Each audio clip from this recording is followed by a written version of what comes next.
Well, welcome back everyone, and thanks for listening in. My name's Tom Aitken, the author of the Positive Handling Guide for School Leaders, and I've been giving you my top 7 tips on how to commission and identify the best training for your school. Well, we've gone through 1 to 6, and this is the very last one. I really appreciate everyone listening. So without much of ado, let's get straight into tip number 7. And we're going to talk about Occam's razor, which is about keeping restrictive interventions very simple.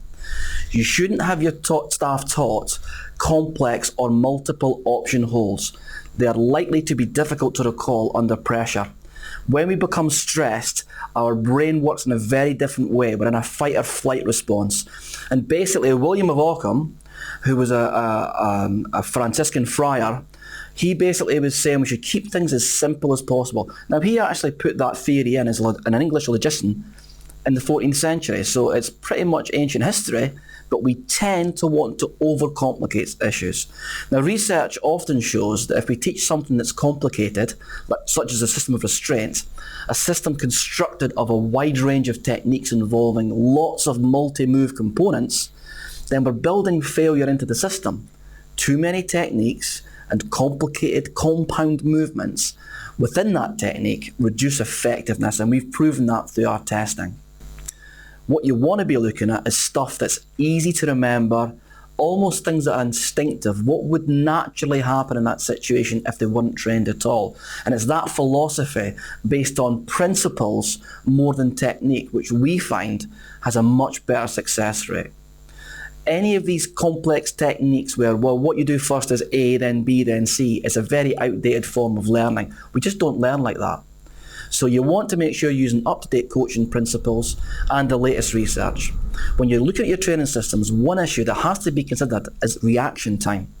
A well-known fact is that mental reaction time is reduced dramatically when your heart rate goes up, basically when you become stressed, panicky, fight or flight. So the longer it's likely to take them to respond is when they've got too many choices. So if we've got one single choice, it's a very fast technique. However, if you, say, give them 2 or 3 different choices, we've got many problems. It's called Hicks' Law, and it really slows the reaction time considerably.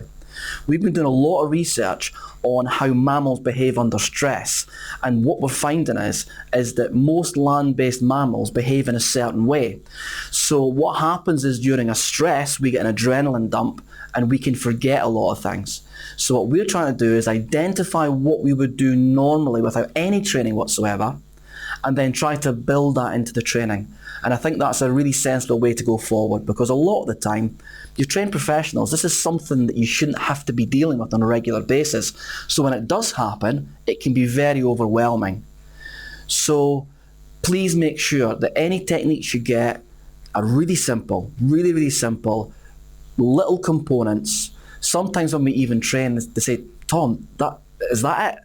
Well, yes, it is, because it's going to work. It's going to work often, it's going to work every time, and most people it's going to work for. So that's why we do it the way we do. Well, if you're interested to find out more, the email address is, our website details are here. Please feel free to contact us. If you need to contact me personally, you can get hold of me. It's absolutely fine. I hold a clinic on a Wednesday. It's a free phone-in for any head teacher between 2 and 4 during school term times. Got any questions, just send ahead through your PA, ask me any questions, and then I'll have a chat to you, normally 20-30 minutes, to discuss the issues. If I don't know, I've got a team of people to help me. I work with a lot of head teachers, ex-head teachers, Ofsted inspectors and educational psychologists. So we've got a good team behind us to help you out. There's no charge, it's absolutely free. I've also got a book, if you're interested to look at my book. It's came out this year, 2015, so if you want to have a look at that, then please follow the link. Well, like I said, my name's Tom Aitken, and thanks for listening. That's my top 7 tips, and keep safe.